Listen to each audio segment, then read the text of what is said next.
You've been taught to look outward for power, to search for approval, to measure your worth by external achievements, to chase light as if it were something distant.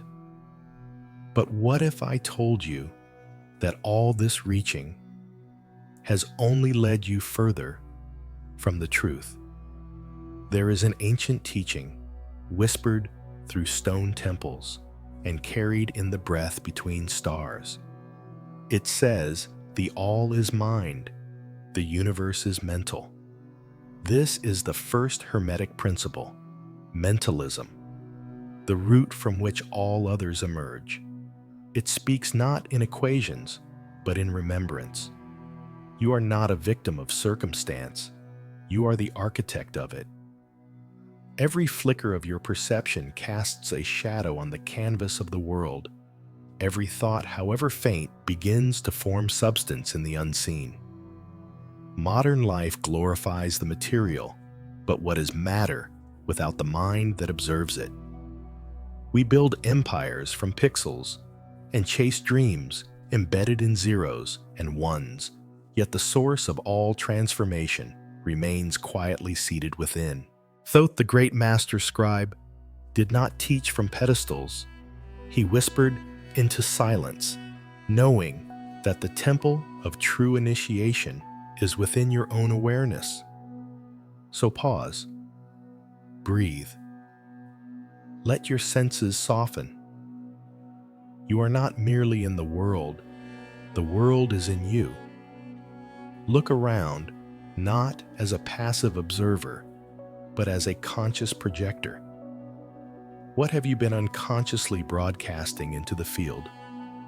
If the universe is a great mind, then you are a thought inside it. And if you are a thought, then your thoughts too have the power to ripple outward and shape form. Imagine a still lake. The slightest touch, a pebble, a feather, sends vibrations outward, unrolling geometry upon the surface. In just this way, your intentions, fears, stories, and focus are pebbles dropped into the ether of mind. What you hold holds you. What you dwell on dwells within. To truly begin the journey from matter to spirit, you must accept the ultimate responsibility. Nothing is outside of you. That does not mean you are to blame for life's complexities, but that you are in relationship with all that arises. The world dances to your inner rhythm. Your frequency becomes your fate. Try this for one day. Witness your thoughts not as passing noise, but as sacred spells. Speak not casually, but consciously. Instead of saying, I am tired, say, my energy is seeking renewal. Instead of, I am stuck, try, I am in stillness before the shift. Watch how quickly your external life responds. It's not magic, it's mentalism. And magic, perhaps, is just consciousness made visible. The modern myth says you are small, that you must climb ladders, impress others, buy your value in installments. But the Hermetic path whispers another truth: you are the ladder, the step, and the sky. You are already in communion with the infinite, only asleep to the fact. And now, as you listen, something in you stirs, a gentle remembering that you have always been more than a body, more than a name, more than a thought. You are awareness itself. You are the space in which the universe thinks. And from this space, timeless, vast, luminous, the real journey begins. What you see is not all there is. What you feel is not all that's true. The Hermetic principle of correspondence teaches us as above, so below. As within, so without. It is a mirror not a riddle. A bridge between worlds, not a wall. And when you truly grasp it, not with your mind alone, but with your whole being, you begin to see that everything around you is speaking the language of your soul. The trees bend not just to the wind, but to reflect your willingness to surrender. The delays in your life echo your inner resistance. The joy you see in another is the joy you've momentarily forgotten in yourself. We don't observe life from the outside, we meet it through resonance. The world is not random, it's responsive. It mirrors our frequency, our beliefs, our hidden stories, and luminous dreams. Correspondence is the compass of the inner alchemist. It tells you, if you want to change the world, change your world. Tend to the garden of your thoughts and watch how the outer terrain reshapes itself to bloom in your favor. If you walk through life with the belief that you are broken, life will serve you reflections of fracture. But if you dare to believe, even gently, that you are whole, you will begin to see signs of harmony dancing back to you like birds to morning light. There's an old metaphor, simple and powerful. Imagine you are standing before a mirror with a frown on your face. You want the reflection to smile. You wait, you plead, but the image remains still. Only when you smile first does the reflection change. Life is this mirror, and the key to transformation lies not in forcing the reflection, but in altering the source. Ask yourself now, what in my outer world feels out of balance? What recurring patterns, relationships, or obstacles are asking me to look inward? Not in blame, but in curiosity, in sacred wonder. Begin small. If your days feel chaotic, anchor stillness in the morning. If your relationships feel disconnected, speak from the heart without expecting a response. If you seek abundance, act as though you are already supported, because you are by the invisible intelligence that dances behind every atom and breath. These shifts may seem insignificant, but correspondence is precise. Like tuning a single string and discovering the whole symphony comes back into tune. This principle doesn't just explain synchronicities, it generates them.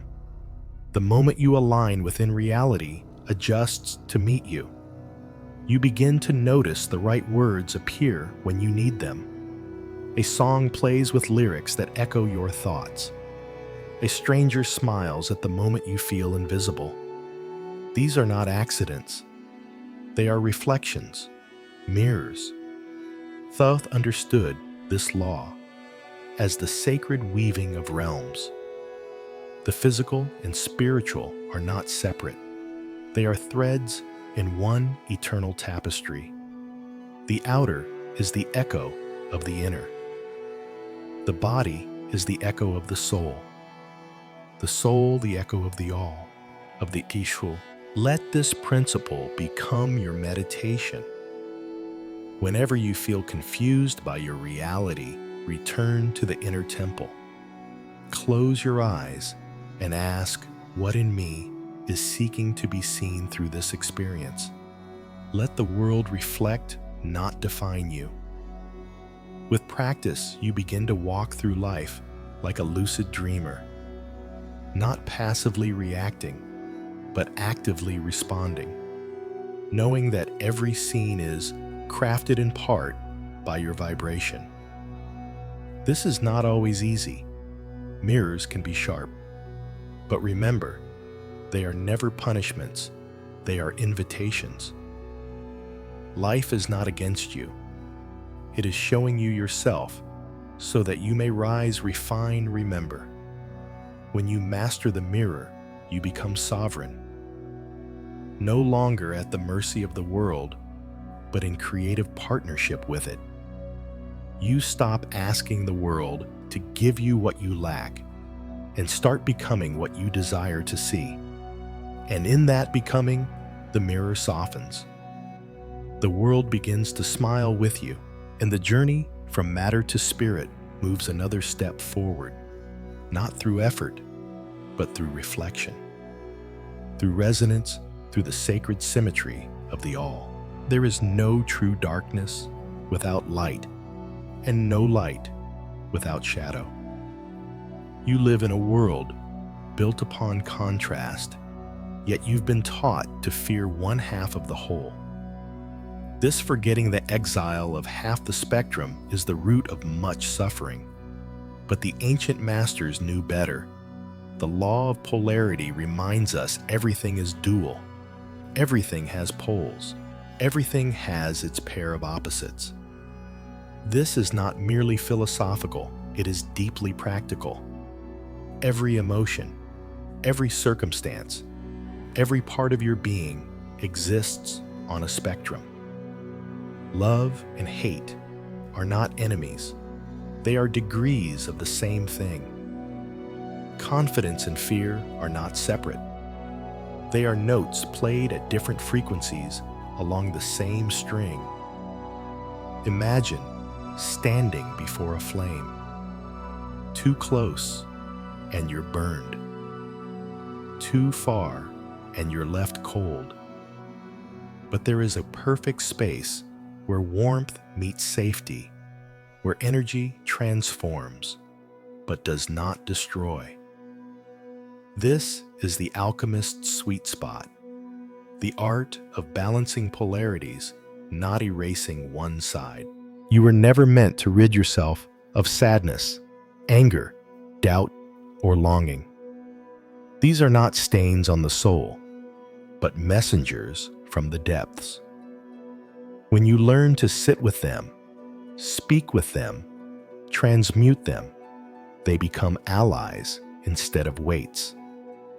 The Hermetic path is not about suppression, it is about transformation. Spiritual alchemy begins with this realization. You are not here to be only light, you are here to be whole. The furnace of transformation is fed by opposites. Every shadow contains a key, every pain a passage. The question is, can you hold both without clinging to either? Consider this in your daily life. The next time you feel fear, don't push it away. Greet it. Whisper, "You are part of me. What do you need me to see?"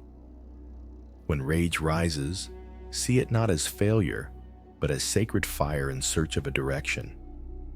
When grief tightens your chest, listen closely. It often speaks of love that has nowhere left to go. Through polarity, you gain the power to shift, not by denial, but by movement. If you are at one end of a spectrum, know that you can move toward its other pole through conscious effort. This is the art of mental transmutation. Let's say your heart is gripped by despair. The mind left to itself may spiral deeper, but if you can shift focus reach for even the smallest thought of hope or beauty, you begin to change the frequency. Slowly, like adjusting the dial of a sacred radio, you bring yourself back into harmony. This is not bypassing. It is building a bridge. Thoth taught that all extremes contain the seed of their opposite. Just as winter contains the promise of spring, and night is the womb of morning, so too do your lowest moments hold a doorway to light. But you must be willing to stand still long enough to find it. Polarity is not a flaw in creation. It is the way consciousness comes to know itself. Through contrast, the one becomes aware. The divine hidden in form dances between opposites so that truth can be remembered. Ask yourself now, what emotion or situation in my life feels wrong unworthy, or unbearable? What if instead of resisting it, I could lean into it as part of the process? What wisdom might it hold if I stopped labeling it as a mistake? This practice requires courage, not the loud, heroic kind, but the quiet bravery of sitting with discomfort, of softening into the fire, of trusting that nothing in you is truly separate from the divine. The alchemist does not fear the poison, they learn its nature, and in doing so, extract its medicine. So it is with you. When you master the principle of polarity, you move beyond victimhood into artistry. You become a sacred weaver, threading opposites into a new tapestry of being. And in this weaving you rise, not by denying your pain, but by honoring it as the soil in which your soul grows strong. Not by escaping duality, but by learning to hold it like a chalice with both hands open. This is the third step in your ascent from matter to spirit, from fragmentation to divine fusion. Life is not a straight line. It pulses, it breathes, it dances. There is a rhythm to all things, an unseen heartbeat that guides the turning of galaxies and the ripening of fruit. The tides move in and they move out. The moon grows full, then darkens again. Your breath rises and then it falls. In all things, the law of rhythm sings, everything flows out and in. Everything has its tides. But oh, how the modern world resists this sacred wave. We are taught to strive endlessly, to stay in constant up, to shun the valleys and worship only the peaks. We treat rest as failure, stillness as stagnation, and descent as something to avoid at all costs. Yet the ancient wisdom whispers a deeper truth. The rhythm is not your enemy. It is your teacher. It is your lifeline. Rhythm is not about loss or gain. It is about flow. And once you learn to dance with it instead of fighting its tides, you reclaim your place in the cosmic current. Consider your own energy. There are days when you feel alive, lit from within, brimming with purpose. And then there are days that feel cloudy, heavy, uncertain. We often judge these lows, try to fix or force our way through them. But the law of rhythm reminds us these dips are not punishments. They are part of the pattern. They are pauses written into the music. Imagine a symphony with no rests, no quiet, no space between notes. It would not be beautiful. It would be noise. The same is true for your life. The pauses matter. The silence is part of the song. Thoth understood rhythm not as mechanical repetition, but as sacred spirals. Unlike a flat cycle that traps you, the spiral carries you upward, even as it circles. You may revisit the same feelings, challenges, or questions, but each time from a higher vantage. What once broke you now refines you. What once confused you now deepens your compassion. When you find yourself in a low tide, instead of asking, "What's wrong with me?" ask, "What is this season here to show me?" Your inner winters often carry the seeds of your next spring. If you rush past them, you miss the wisdom. You miss the blooming. In practice, begin to observe your personal rhythms. Notice how your energy rises and falls, not just through the day, but through the month, the year, the phases of your life. Begin journaling your energetic tides. Learn your seasons. Align your choices with them instead of against them. When you are in an upswing, create, express, initiate. Let your light shine freely. And when you descend into stillness, rest, reflect, reintegrate.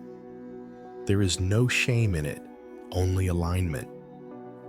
This is the natural rhythm of life, and you are not apart from it, you are of it. Even in your relationships, rhythm matters. There are times of closeness and times of distance, times to speak and times to listen. To honor this rhythm is to allow relationships to breathe, evolve, and return. This principle also teaches you detachment, not from life, but from extremes. Knowing that every high has its balancing low, you learn not to cling too tightly to either. Joy becomes sweeter when you know it is fleeting. Sorrow becomes softer when you trust it will pass. You begin to live like the tide, returning, receding, trusting the motion. This trust is the essence of spiritual surrender. Not giving up, but giving in to the intelligence that moves the planets and also moves your heart. You are not failing when you feel low. You are flowing. You are in motion. You are becoming. Let go of the idea that growth must always look like forward movement. Sometimes it looks like stillness, retreat, or quiet unraveling. But even in those moments, your spirit is not idle. It is preparing, listening, alchemizing the unseen. As you embrace the law of rhythm, you step into harmony, not just with your own life, but with the universe itself. You begin to hear the subtle beat beneath every moment. You stop trying to force the music and instead begin to move with it. And in this movement, you rise again. Another turn of the spiral. Another breath in the sacred rhythm of becoming. It all begins and ends in the mind. The Hermetic journey, while filled with symbols, elements, and sacred turns of thought, returns always to its first principle. The all is mind. The universe itself is a mental creation. And you, spark of the all, are both a thought within this vast mind and a thinking force of creation within it. What does this truly mean? That reality is not something you simply experience. It is something you shape. That your thoughts are not passive, they are causative. They are the blueprints from which form is poured. This is the final stage of conscious ascension, the reclamation of the mental key, the realization that the power you seek has never been elsewhere. Not in temples, not in books, not in gurus, but in the quiet potency of your own focused awareness. What you think you become. But this is not about surface thoughts alone, the fleeting chatter of the day. It is about the deep, sustained currents beneath them, your dominant frequency, your inner tone, your ongoing emotional atmosphere. These are what shape the fabric of your experience. If your mind is scattered, your world will feel chaotic. If your mind is fearful, life will mirror threats. But if your mind is still clear and intentional, reality bends to match it. Not instantly, not always visibly, but inevitably. This is not a call to control every thought. That would be like trying to control the wind. Instead, it is an invitation to become aware of the wind's direction and gently guide your sails. To master the mental plane is not to conquer the world, It is to harmonize with the laws that govern it. You become a conscious co-creator, not a victim of vibration. You begin to sense the edges of a great matrix, and more importantly, your role within it. Think of your mind like a tuning fork. Whatever it vibrates, with it will attract. So, the practice becomes one of cultivation, choosing the thoughts that uplift, that align, that speak the language of the world you wish to live in. Speak to yourself as if the universe is listening, because it is. Words are spells. Thoughts are seeds. Attention is currency. Every day, you are making micro choices to focus on lack or abundance, beauty or despair, fear or trust. Each choice bends the arc of your experience ever so slightly. Over time, the shift becomes visible, tangible, alive. Try this now. Close your eyes and imagine a version of yourself who already lives in peace. Not because the world is perfect, but because they've stopped waiting for the outer to validate the inner. Feel what that version of you believes, how they breathe, how they respond to difficulty. Begin to think as them, not just about them. That is the work of mental transmutation. Thoth taught that the world is formed by thought, shaped by word, and moved by will. You are not just here to observe the dream. You are here to lucidly dream within it. This final step of the Hermetic journey is less about ascending out of the body and more about descending into embodiment, bringing higher thought into everyday action. Making your kitchen a temple, your morning routine a ritual, your presence a prayer. You do not need robes, relics, or rare knowledge. You need only this moment, this breath, and the courage to claim your mind as sacred territory. So walk gently now, knowing that your very gaze imprints the world with meaning. Let your thoughts be chosen like sacred herbs. Let your imagination be a sanctuary, not a prison. And when doubt arises, as it will greet it with grace, then choose again. You are the observer, yes, but you are also the observed. You are the dreamer and the dreamed. And every moment you remember this, you ascend not vertically, but inward to the throne of your own soul. From matter to spirit is not a path you walk. It is a realization you embody. And now you begin to live from it. You are not lost. You are remembering. Slowly, softly, like a seed awakening beneath the soil, you are returning to the truth that was never truly gone. That you are spirit clothed in matter, a spark of the infinite, the alchemist, and the gold. The teachings of Thoth, the principles of the Kybalion. These are not relics of a forgotten age. They are reflections of what already lives inside you. Each breath is a doorway, each moment a mirror.